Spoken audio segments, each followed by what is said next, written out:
नमस्कार दोस्तों, maximum technology में आपका स्वागत है। मैं सक्रिय संजय और आज हमारी ऑगस्ट बेंच के एक स्टूडेंट है जो कि इसके पास एक केस स्टडी है। सैमसंग A30 का एक मोबाइल है जिसमें ग्राफिक इश्यू है। मोबाइल को ऑन करते हैं तो ग्राफिक नहीं आ रहा है, वैसे मोबाइल पूरा सही से वर्क कर रहा है। तो आज हम इसके ग्राफिक के प्रॉब्लम को सोल्व करने वाले हैं और मेरा साथ देंगे। जी, आपका नाम क्या है? मेरा नाम इनायत पठान है, मैं महसाना गुजरात से हूँ। जी, तो इस मोबाइल के अंदर जो प्रॉब्लम है आपका, ये ग्राफिक इश्यू है, ठीक है।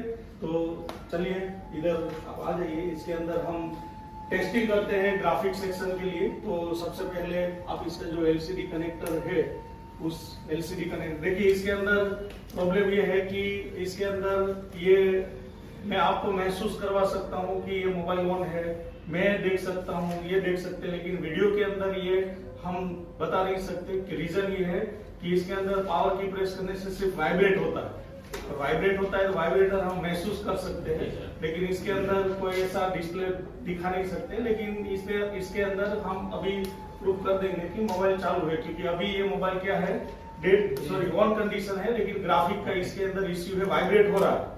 क्या हो रहा है? वाइब्रेट हो रहा है। एक मिनट, इसके अंदर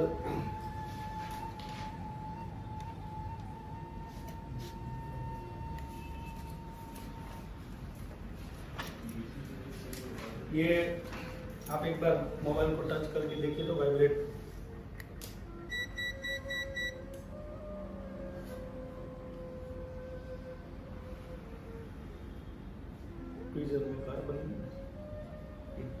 हुआ। तो इसका मतलब कि मोबाइल ऑन हो रहा है, लेकिन यहाँ ग्राफिक नहीं है, बराबर। तो इस कंडीशन में हम एक बार इसका डिस्प्ले कनेक्टर पे कैसे डायग्नोस करना होता है ये हम देखते हैं। तो सबसे पहले इसके अंदर ये हमारा एलसीडी कनेक्टर है। अब डिस्प्ले का सेक्शन हम कंप्लीट पढ़ चुके हैं और इसके अंदर एमोलेड है। कौन सा एलईडी है? एमोलेड। तो इसमें मैं आपको थोड़ा क्वेश्चन करना चाहता हूँ आपको कि एमोलेड के बारे में। टीएफटी और एमोलेड के बीच में वोल्टेज को लेकर कुछ डिफरेंस होती है। जी, आप बताइए कि टीएफटी और एमोलेड के बीच में क्या डिफरेंस होता है वोल्टेज को लेकर? सर, टीएफटी में 3 वोल्टेज आते हैं। एक 1.0 आईओ वोल्टेज होता है, एक +5 वोल्ट होते हैं और एक -5 वोल्ट होते हैं। और एमोलेड डिस्प्ले में 2 वोल्ट बढ़ जाते हैं, 3.0 वोल्ट बढ़ जाता है और 7.5 वोल्ट बढ़ जाता है, और 3 वोल्ट जैसे टीएफटी में आते हैं ऐसे इसमें भी आते हैं। बहुत एकदम अब जो मोबाइल सर्किट के अंदर अगर एमोलेड है तो उस मोबाइल सर्किट के अंदर हमें सबसे पहले नो ग्राफिक तो नो लाइट होगी। मतलब कि आएगा तो दोनों आएगा, ग्राफिक भी आएगा, लाइट भी आएगा, नहीं आएगा तो दोनों में से कोई भी नहीं है, बराबर। तो हम नेक्स्ट देखते हैं कि आप बताइए कि मान लीजिए एक मोबाइल में ग्राफिक का इश्यू है तो फर्स्ट हमें क्या चेक करना चाहिए? जीआर चेक करना सर, फुल टेस्टिंग करके जो डिस्प्ले कनेक्टर है उसके ऊपर फुल टेस्टिंग करके उसका जीआर चेक करना चाहिए। डिस्प्ले पे ग्राफिक लाने के लिए इसके अंदर आपको कौन कौन सी लाइन वोल्टेज के अलावा जवाबदार होती है? सर, डाटा, क्लॉक, आईएनटी और देखिए इसके अंदर ये चीजें होती है कि क्लॉक एंड डाटा लाइनें होती है, लेकिन इसमें आईएनटी ये सारी चीजें नहीं होता है, बराबर। तो ये जो चीजें है, मैंने आपको कितना ग्राफिक का एक लाइन तो आपको ग्राफिक सेक्शन समझाएगा। डिस्प्ले कनेक्टर को वोल्टेज -5, +5, 7 वोल्टेज, 3 वोल्टेज, 1.8, 5 वोल्टेज के अलावा उसकी बेसिक रिक्वायरमेंट क्या है ग्राफिक बनने के लिए? सर, उसमें पहले तो वोल्टेज की रिक्वायरमेंट जो है वो पूरी करनी होगी, और आईडी में 2 लाइनें होती हैं, वो दोनों लाइनें ओके होनी चाहिए और रीसेट लाइन ओके होनी चाहिए। और डाटा और clock line, data clock line कितनी होती है? इसमें सर डाटा क्लॉक से जाएंगे बीपी लाइन होती है, इतना तो पता होता है। बिहार तो बीपी हमने पढ़ा था। डाटा क्लॉक लाइन कितना होता है? 10 लाइन होती है। 2 क्लॉक लाइन होती है, डाटा लाइन भी तो बीपी ही होता है ना। और डाटा को क्लॉक और डिस्प्ले कनेक्टर को तो दिया ही नहीं जाता। इसके अलावा तो डिस्प्ले कनेक्टर भी कुछ दिया ही नहीं जाता। तो ये इस तरह से अगर मैं 10 घंटा पढ़ाऊं या 12 घंटा पढ़ाऊं, कोई उससे फायदा नहीं है। फायदा इतना है कि थोड़ा पढ़ो लेकिन ऐसा पढ़ो कि हमें दूसरे दिन याद रहे। मार्केट के अंदर ये जो एजुकेशन हम ले रहे हैं, हमें लगता है मोबाइल रिपेयरिंग यानी कुछ भी नहीं। ये इसलिए लगता है कि इसके अंदर आने के लिए पहले तो कोई एंट्री नहीं है, आपको कोई सर्टिफिकेट नहीं देना होता है इस फील्ड में आने के लिए। आपने सोच लिया है, आपके दोस्त ने सोच लिया है, आपके घर वालों ने सोच लिया कि मुझे मोबाइल फील्ड में जाना है, तो कहीं भी इंस्टीट्यूट में पैसे दो और आप कोर्स करो, यही चीज होती है। लेकिन इस तरह से हम 10 दिन में सीख जाएंगे, 5 दिन में सीख जाएंगे, 1 मंथ में सीख जाएंगे, ऐसा सोच के हम कहीं भी इंस्टीट्यूट में क्लास ज्वाइन कर लेते हैं। लेकिन चीज ऐसी है, नॉलेज है, नॉलेज एक ऐसी चीज है कि हम कोई भी चीज के अंदर एक 10वीं में हमें कोई भी सब्जेक्ट में अच्छे मार्क्स लेना है तो हमें 1 साल तक लगातार उस सब्जेक्ट पे हमें मेहनत करना पड़ता है, 1 साल तक, तब जाके आपको परसेंटेज आता है।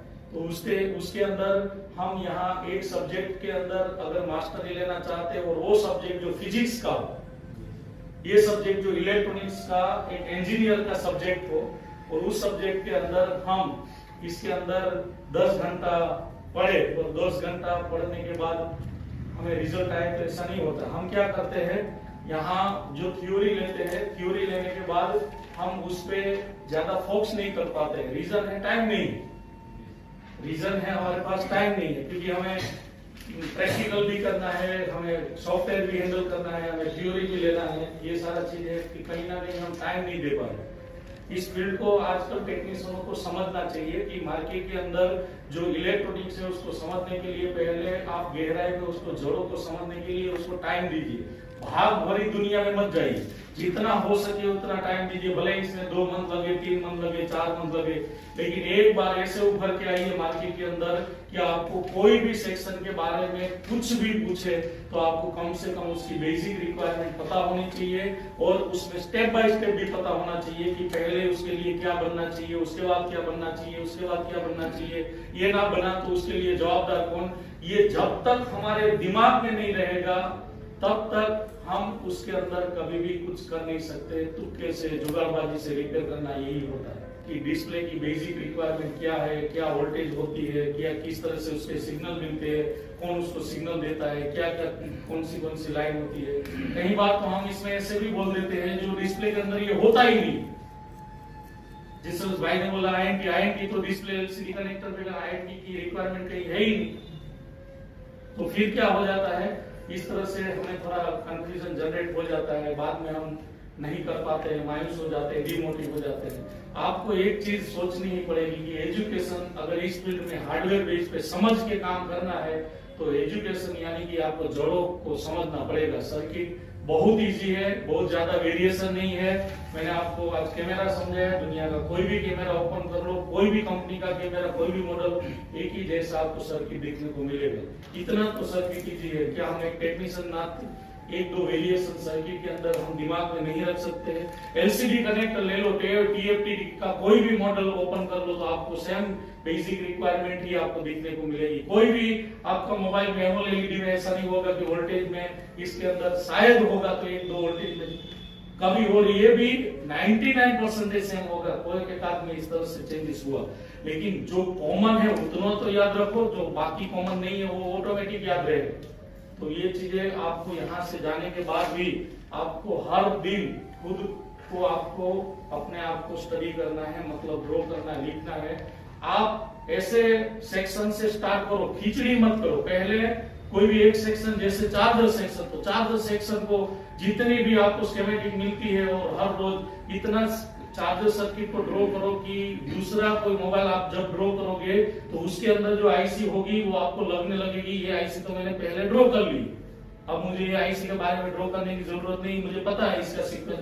तब तक जब तक नई आईसी आए तो उसका ड्राइंग होना चाहिए, कुछ नया चीजें आए तो उसका ड्राइंग होना चाहिए। जो कॉमन मार्केट में चल रहा है उसका ड्राइंग आपके पास पड़ा होना चाहिए। जो नई चीजें आई जो आपके पास ड्राइंग नहीं है उसको ड्राइंग करके एक बार रखो। इस तरह से करोगे तो ऑटोमेटिक सीक्वेंस आपके सामने आ जाएगा। तो ये बहुत ही एलसीडी कनेक्टर, कैमरा कनेक्टर, ये सब कॉमन चीजें है। ये क्वालकॉम में भी यही रहता है, एमटीके में भी यही रहता है, एक्साइनोस में भी यही रहता है। ईएमएनसी की तरह उसके अंदर कनेक्शन में चेंजेस नहीं होते। तो कॉमन चीजें होती है, इतना तो हमें कंपल्सरी याद रहना चाहिए कि इतनी तो चीजें होती है। तो हमारे मोबाइल के अंदर एलसीडी कनेक्टर के अंदर हमारे एमोलेड एलईडी के अंदर कितने वोल्टेज होते हैं? 5 वोल्टेज होते हैं, जिसमें 1.8 वोल्टेज और 3 वोल्टेज एक एसी सप्लाई होती है जिसमें डिस्प्ले ना लगाए तो भी मिल जाती है, और -5, +5 और 7 वोल्टेज की सप्लाई एक ऐसी वोल्टेज होती है जो हमारी ओक्टा ड्राइवर आईसी है वहां से बनाई जाती है। वो ओक्टा ड्राइवर आईसी को वोल्टेज जो ये मिलता है वो डिस्प्ले से मिलता है। तो ये जब तक डिस्प्ले ना लगी हो और डिस्प्ले की 1.8 और 3 वोल्टेज की रिक्वायरमेंट पूरी ना हो तब तक वो उसको इनेबल नहीं भेजेगा, और इनेबल नहीं आएगा तो इसके अंदर -5, +5 और 7 वोल्टेज आपको देखने को नहीं मिलेगा। तो हम क्या करेंगे, सबसे पहले कोई भी सर्किट को रिपेयर करना है तो उसकी वोल्टेज रिक्वायरमेंट से हमें रिपेयर करना है। कैसे करना है? वोल्टेज। तो फर्स्ट टेस्टिंग होना चाहिए हमारा कूल टेस्ट। कूल टेस्ट अगर पास हो जाए तो हमारा टेस्टिंग होना चाहिए हॉट टेस्ट। लेकिन कूल टेस्ट और हॉट टेस्ट करने के लिए सबसे पहले आपको नॉलेज होना चाहिए। जो अभी मैंने क्वेश्चन किया वो उसका आंसर आपके पास परफेक्ट होना चाहिए। तो ये मल्टीमीटर चलता है, तो ये आपका कूल टेस्टिंग हॉट टेस्टिंग होता है, तो ये डीएसओ चलता है। अगर आपको लाइनों के बारे में पता नहीं है कि कितनी रिक्वायरमेंट है, कैसे बनती है, तो आपका मल्टीमीटर भी आपको हेल्प नहीं करता है। मल्टीमीटर आपको तब हेल्प करता है जब आपको उसके बारे में पता होना चाहिए। ऐसे अंधेरे में तीर मारने से कोई फायदा नहीं है। तो सबसे पहले इसके अंदर क्या करना है, हमें वोल्टेज और डाटा क्लॉक लाइनों की हमें क्या करनी पड़ती है?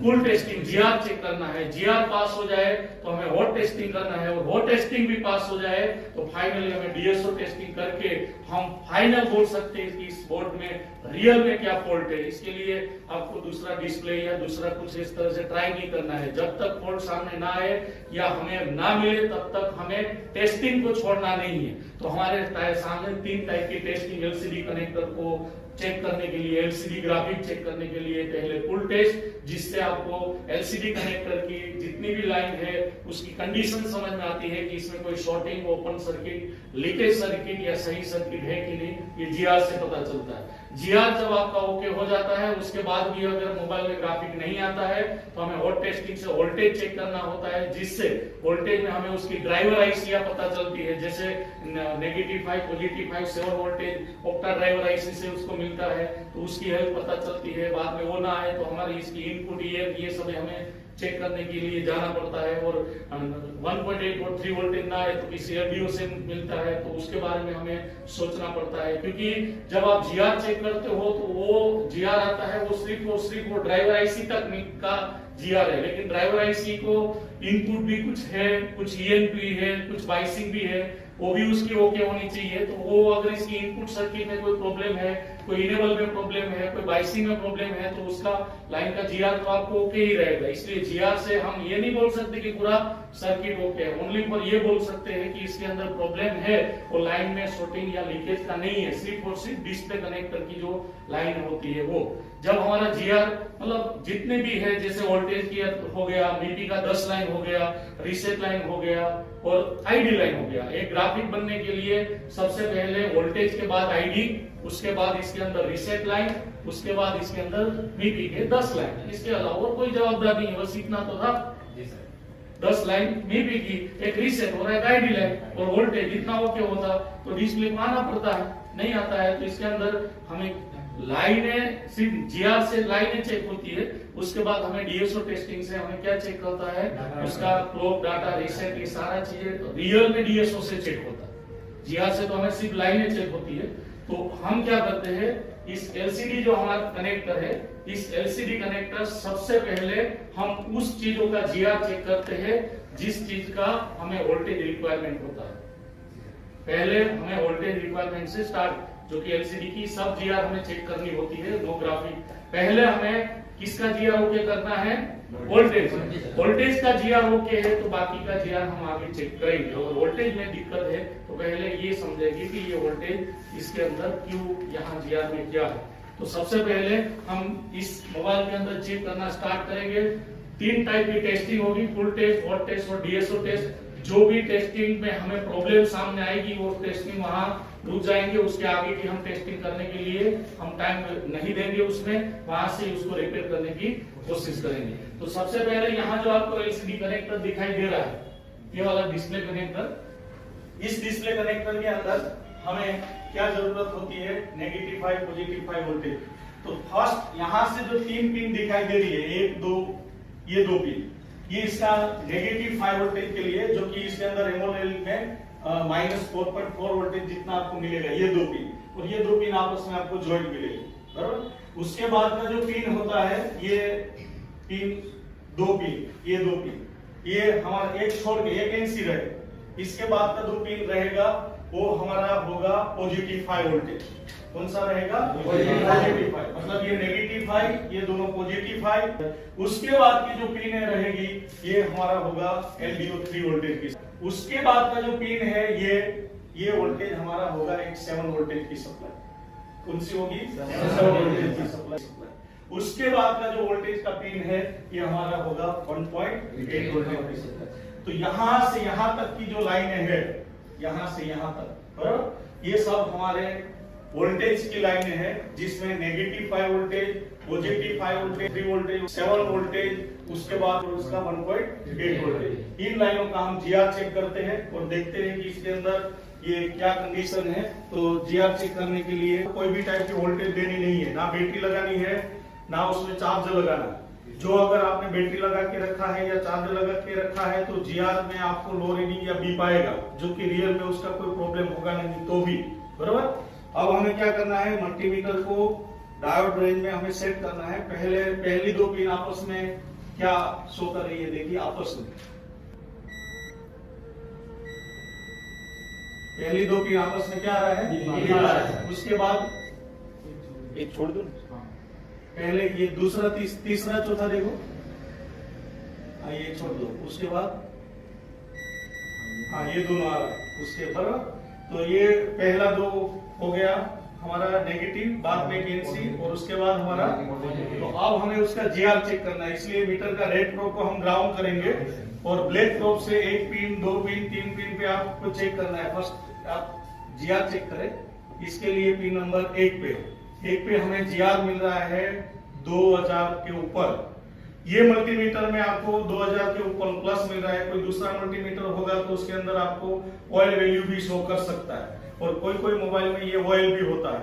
अब इसके अंदर दूसरा ये 2 पिन का जीआर हमें मिल गया। उसके बाद तीसरी इसके अंदर वो एनसी है, इसलिए ऑयल आ रहा है, बराबर। उसके बाद 2 पिन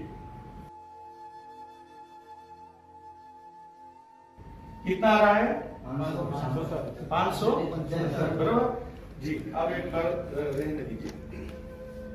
अब एक चीज और भी है जो मैंने आपको क्लास में भी बताया था कि यहाँ का जीआर 2000 प्लस आया और यहाँ का जीआर हमें आया वो 500, 550, 550, जो भी 500 600 के बीच में आता है। इसका आंसर किसको पता है, क्यों यहाँ का जीआर इस तरह से इतना हाई मिल रहा है और यहाँ का जीआर रियल में, यहाँ का जीआर हमें कैसे चेक करना होता है, किसको पता है? Forward voltage. हाँ, हमें इसके अंदर ये नेगेटिव 5 वोल्टेज की सप्लाई कभी भी चेक करो तो याद रखना उसका जीआर 500 600 का जब होगा वो कौन सा होगा, आपको रिवर्स बायस में नहीं चेक करना है, उसको फॉरवर्ड बायस में चेक करना है। रिवर्स बायस में आपको ऑयल भी शो कर सकता है या हाई वैल्यू भी इसके अंदर शो कर सकती है, बराबर।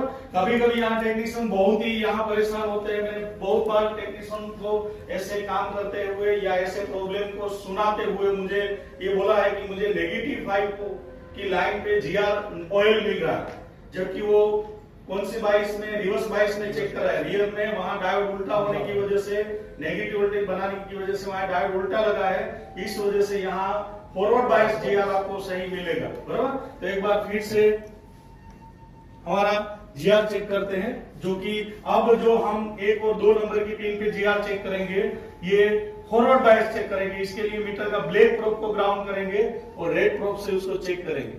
और एक नंबर देखिए, ये इसका जीआर है, ये इसका सही है। अगर इसको हम फॉरवर्ड बायस चेक करेंगे तो 1000 से, सॉरी रिवर्स बायस चेक करेंगे तो 1000 से, तो हमारा अभी का ये GR सही है, तो हमने -5 का GR चेक किया सही है, +5 का GR चेक किया सही है, यानी कि हमें अब आगे चेक करना है उसके बाद की लाइन, मतलब अभी कौन सी पिन पे हमें चेक करना है। 1-2 पिन जो हो गई हमारी -5, बीच में आया था वो NC था, फिर इसके अंदर 3, 4 और 5 नंबर हो गया उसका +5। अब 6 नंबर की पिन पे हम चेक करेंगे। देखिए ये लाइन आपको ग्राउंड के साथ यहाँ क्या आ रहा है, बीप आ रहा है, जबकि ये लाइन ग्राउंड के साथ बीप नहीं आ रहा है। ये लाइन यहाँ ग्राउंड के साथ आपको बीप आ रहा है, लेकिन ये ग्राउंड के साथ यहाँ बीप नहीं आ रहा है, बरोबर। यहाँ एक चीज आई है। उसके बाद की लाइन का चेक करिए।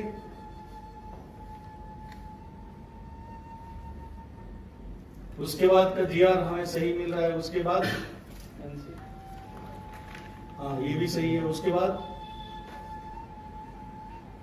जी ये NC, बराबर।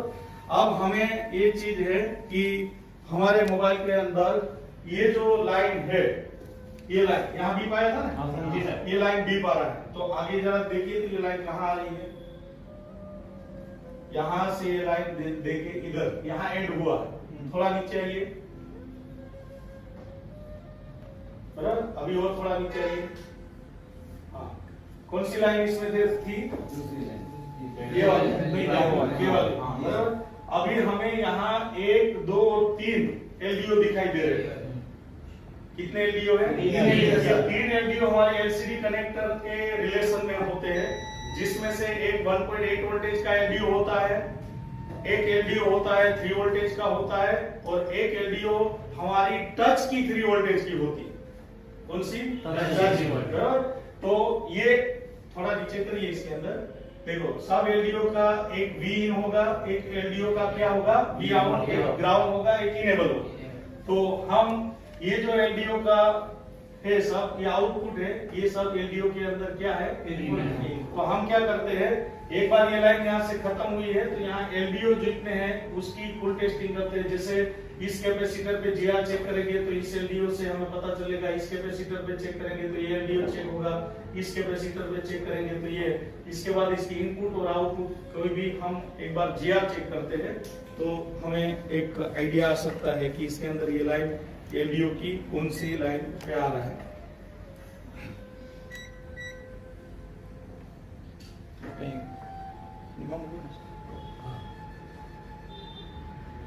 कौन सा रेड ग्राउंड किया है ना, हाँ तो वो कैपेसिटर पे थोड़ा रखिए, ये वाला, हाँ इधर का उस साइड, ये वाला नहीं, इसकी कैपेसिटर के उस साइड देखो, कैपेसिटर के उस साइड भी डीप, इस साइड ये भी डीप आया, जबकि ये जो पॉइंट आपने रखा था उस पॉइंट पे अभी ग्लू है इसलिए वहां डीप नहीं आया, थोड़ा हाँ आगे देखा।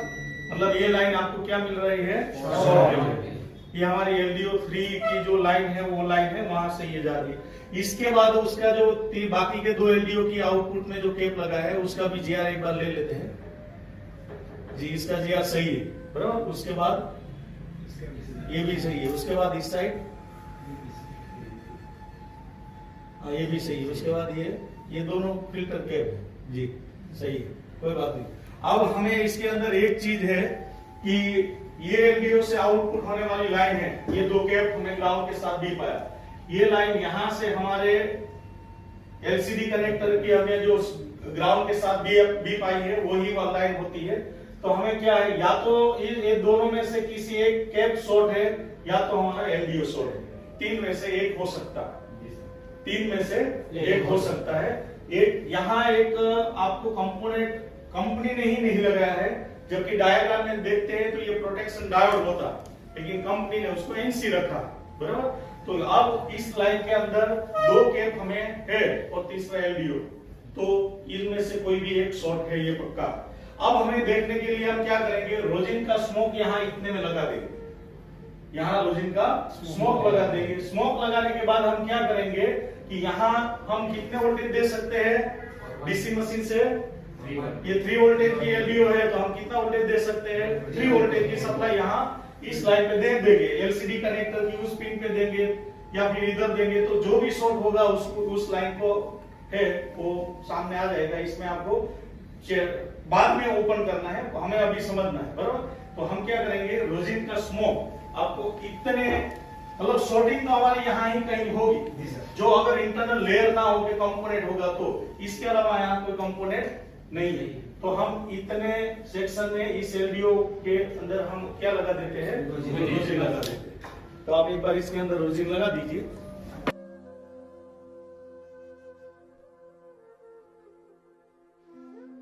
अभी हमने डीसी मशीन में कितना वोल्टेज सेट किया है, 3 वोल्टेज, बराबर 3 वोल्टेज सेट किया है। आप एक बार अच्छे से उसको काउंट करके आपको लगाना है। 1 2 3 4 5 और 6 नंबर की पिन पे एक ग्राउंड कर देना है और एक ब्लेड से यहाँ लगाना है।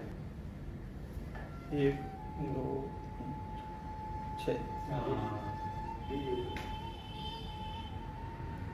बस। अब देखिए यहाँ कैपेसिटर शॉर्ट तो कैप ही है, लेकिन एक चीज है कि हमने जब जैसे वोल्टेज दिया तो आपने मार्क किया था कौन सा कैप पहले, इसमें दोनों पिघल गए, रियल में दोनों नहीं पिघले। एक ज्यादा बहुत ज्यादा हीट हुआ, वहां एम्पियर ज्यादा है इसलिए वहां ज्यादा हीट हुआ है। इस वजह से अभी भी कंफ्यूजन की मतलब प्रॉब्लम तो मिला कि कैप शॉर्ट है, इसमें से किसका कौन सा कैप शॉर्ट है ये फिर हमें जानना पड़ेगा ना। किसी को आइडिया हुआ है कि इसमें पहले कौन हीट हो रहा है? पहले वाला सब ऊपर हीट हुआ है, पहले ऊपर वाला फिक्स। एक बार हम फिर से इसके अंदर रोजिंग लगाते हैं, तो उसको एक बार फिर से रोजिंग लगाएंगे। यहाँ खास करके देखना कि कौन सा हीट हो रहा है, ठीक है। चलो स्टार्ट करो।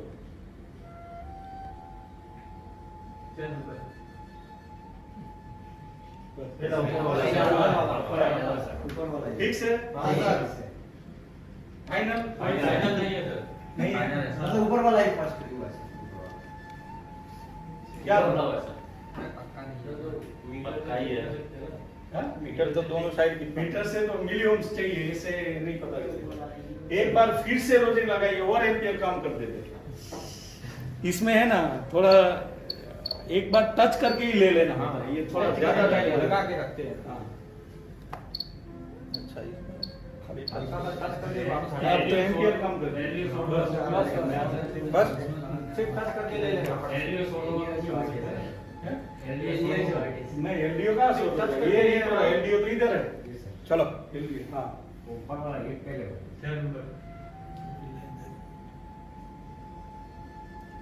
अब मैं एम्पियर कम कर दिया है, कोई बात नहीं, टच कर दीजिए। बम थोड़ी जगह ना ऊपर वाला टच रखिएगा। एम्पियर ऊपर वाला ही है, ऊपर वाला ही है, है ना? धीरे धीरे है ना, धीरे-धीरे। ऐसे ही रखना। देखो हो गया है। अब परफेक्ट। अब इस टेप को हमें क्या करना है, निकाल। तो अब निकाल दीजिए, थोड़ा देख के।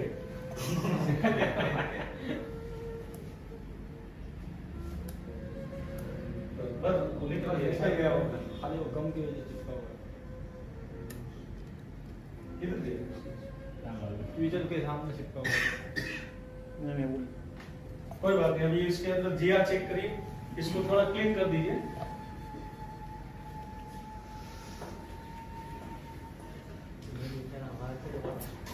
सर इसकी वजह से ये डीसी मशीन में डायरेक्ट करंट लेता होगा। डीसी में कहाँ डायरेक्ट कर देते नहीं है ये एलडीओ सप्लाई शॉर्ट है, सेकेंडरी लाइन। और इस एलडीओ के अंदर एलडीओ शॉर्ट होता है तो लेता है। हमारे वो पहले के केस में क्या था, एलडीओ शॉर्ट, इसमें एलडीओ शॉर्ट नहीं है, एलडीओ के होगा कैप शॉर्ट। जो कितना मस्त क्लीन कर दिया। आप एक बार जी हाँ चेक करिए फिर से। ऊपर लाइन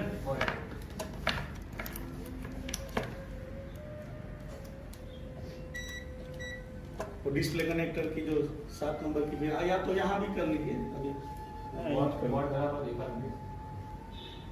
देखो हो गया। अब वो कनेक्टर पे भी चेक कर लीजिए। अभी इसके अंदर जीआर ओके हो गया। अब एक बार इसके अंदर उसकी बॉडी से उसको फीड करते हैं, देखते हैं कि ये ऑन होता है कि नहीं।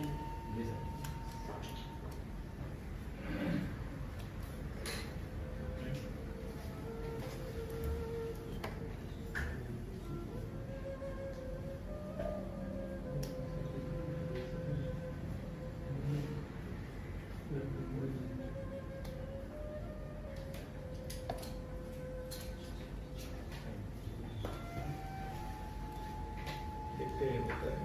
हो जाएगा।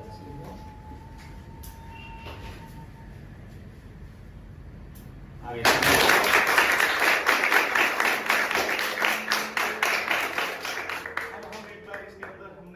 सेक्शन के बारे में समझा था, मैंने ये बताया था कि हमारे नेगेटिव 5 पॉजिटिव 5 7 वोल्टेज वो बनते हैं, लेकिन वो बिना डिस्प्ले से नहीं बनते हैं, बराबर। एलडीओ वोल्टेज हमारा जो शॉर्ट था 1.8 और 3 वोल्टेज की, ये वोल्टेज आ रही है कि नहीं, तो आप इसी कंडीशन में मोबाइल को रखिए। अभी मोबाइल थोड़ा ऑन कंडीशन में है, तो आपको यहाँ वोल्टेज मेजरमेंट करना है। जिस जगह पे हमने कैप हटाया था उधर आपको वोल्टेज चेक करना है, साथ में इसके बगल वाले एलडीओ भी चेक करना है। देखो, एक हमें इस कैप पे चेक करना है कितना वोल्टेज आ रहा है, और कंडीशन ऐसी है कि इस तरह से कैप हटाने के बाद कस्टमर को देना एक अच्छा नहीं है। एक अच्छा टेक्नीशियन का साइन ये है कि कैप को लगाए। कैपेसिटर बोर्ड में मिलता ही है, क्योंकि इस कैपेसिटर ओपन हुआ है, यानी इसने प्रोटेक्शन किया है किसी चीज का।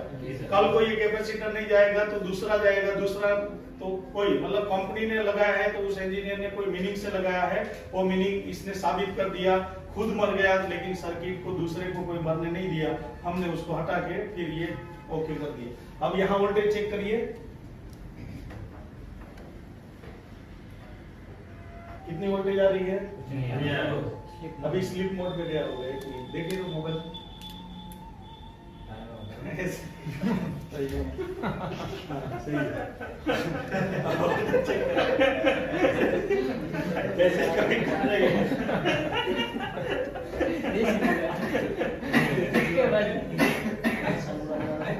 इसी कैटेगरी में निशानी है।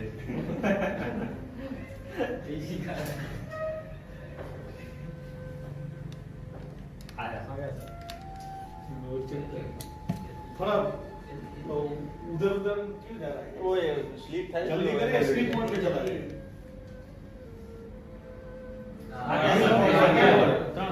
अब इधर देखिए एक बार, ये कैप पे उधर बस ले लीजिए, बराबर। ये 2 वोल्टेज इसके अंदर मिल रहे हैं जो हमारे इसके अंदर थे। तो ऐसी कंडीशन जब भी आपको आए तो इस तरह से चेक करना होता है, बराबर। तो चलिए, बस ये जो केस था इसके अंदर यही था कि इसके अंदर एलसीडी में कॉमन फॉल्ट ज्यादा आता है, हार्ड फॉल्ट बहुत कम आता है, लेकिन हमें हार्ड तक जाना होता है। ये ऐसे फॉल्ट जीआर से हमें पता चलता है। जीआर मतलब वोल्टेज का ओके होता है तो थोड़ा गहराई में हमें जाना पड़ता है। उसके बाद ये तो जीआर से ही प्रॉब्लम सामने आ गया ना, बराबर। तो कोई बात नहीं, इस तरह से हम ऐसे ही केस बनाते रहेंगे। आप भी अपने शॉप पे जाके इस तरह से आप सर्किटों को समझते जाइए। कभी भी कोई चीज ना समझ में आए तो आप कभी भी मेरा हेल्प ले सकते हो, पूछ सकते हो। रिटर्न कभी भी आपको अगर आना है तो भी आ सकते हो। माइंड में ये सेट कभी भी नहीं करना है कि मैं फिर से पूरा कोर्स रिटर्न करने के लिए जाऊं। अदरवाइज क्या होता है, अभी हम नर्वस हो जाते हैं कि चलो अभी तो दूसरी बार में, तो दूसरी बार आए तो अपडेट होने के लिए आएगी। नई चीजें जो मार्केट में आई है वो, पुरानी चीजें जो हम पढ़ चुके हैं उसके लिए मुझे जरूरत नहीं है। ऐसे इसको सही में अपडेट इसको बोलते हैं। अभी एक बार आपने यूकेजी एलकेजी कर दिया, एबीसीडी सीख गए, फिर भी यूकेजी एलकेजी में बैठे तो क्या फायदा उसके अंदर। एक बार आपने एबीसीडी सीख लिया है, कंपोनेंट इसके बारे में पढ़ लिया, फिर से कंपोनेंट में पढ़ो बैठो, तो उसका मतलब कहीं ना कहीं हमारा प्रॉब्लम है, हम मेहनत नहीं कर रहे। हमें तो किसके लिए आना पड़ता है, अपडेट। जो नई चीजें 1 साल 1.5 साल 2 साल के बाद जो नई चीजें आती है उसके अंदर हम समझ ना पाए तो हमें कुछ इस तरह से तो अपडेट होने के लिए आ सकते हैं। एबीसीडी यूए सीखने के लिए आना पड़े तो 1 साल आपका तो क्या गया, उसके अंदर आपका 1 साल चला गया, पता है। 1 साल में लोग खुद क्या कर सकते हैं। आप मानिए कि अभी आप यहाँ बैठे हैं, क्लास ले रहे हैं, यहाँ से जाने के बाद आपने इंटरेस्ट दे दिया कि मैं तो बाद में आऊंगा, 1 साल के बाद आए। अब 1 साल के बाद जैसे थे वैसे कुछ किया नहीं अपने अंदर से। जो भी रजिस्टर पहले से रजिस्टर पढ़ना, कैपेसिटर, उसका कुछ पता ही नहीं है, जो करके गए वही। तो 1 साल आपका लाख का बर्बाद हो गया, हुआ ना। 1 साल आपका, 1 साल में तो लोग इतना अपडेट हो जाता है। तो इस तरह से है कि आपको यूकेजी एलकेजी वाली अभी नॉलेज लेने की कोई जरूरत ना पड़नी चाहिए। आपको जो एडवांस सर्किट है वो समझने के लिए आपको आना। आप कभी भी हो तो किसी भी चीज के लिए आए, लेकिन ये आपके लिए एक ये होना चाहिए कि भाई मुझे जो मैं समझा हूँ इसको मैं स्टडी करके आगे इस तरह से करूंगा।